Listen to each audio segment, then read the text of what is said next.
Hello everyone, greetings from Poland. Thanks to the Charles Farm for another possibility to give you hop report from Poland. This time crop 2023. The first variety we harvest is Lublin. This year seems to be as good as the previous one, and it's the only one variety which yield will be at similar level at last year. In all others we expect a significant decrease in yield compared to the last year, which was actually average. This is the result of the weather conditions we have faced this season. Fears that we had a cold spring blocked the possibility of undertaking the first agriculture works in the right time.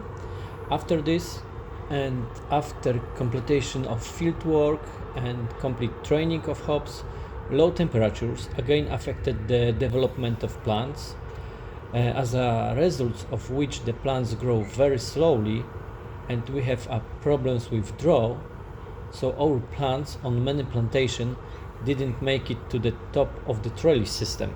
The situation with the variety like Marynka, Perle, Hallertau Tradition looks very bad.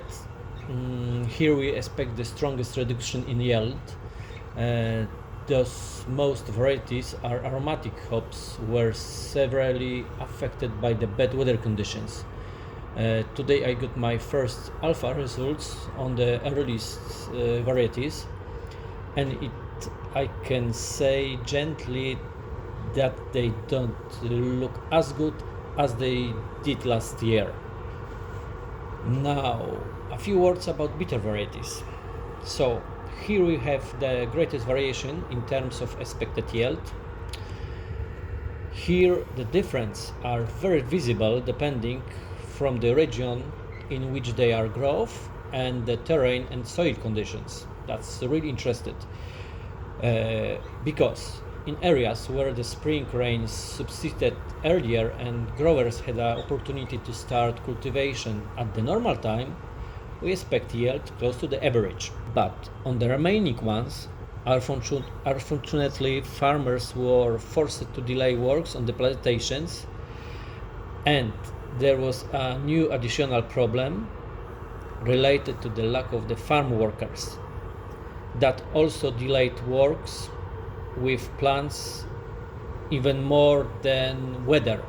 Therefore, we have regions where we expect yield close to the average, but such plantations do not constitute the majority, because in the largest number of the plantation of the bitter varieties we expect yield below average. The big unknown is our average alpha acid content.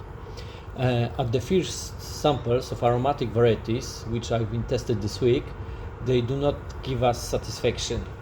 Bitter hops still have about 20 days of growth before we start harvested, and at this point the weather conditions are conducive to correct development of cones, so let's hope the alpha level will be good. So thank you for your time and watching, and I wish to all of you good yield, good harvest and good economic effects. All the best, take care, see you next year.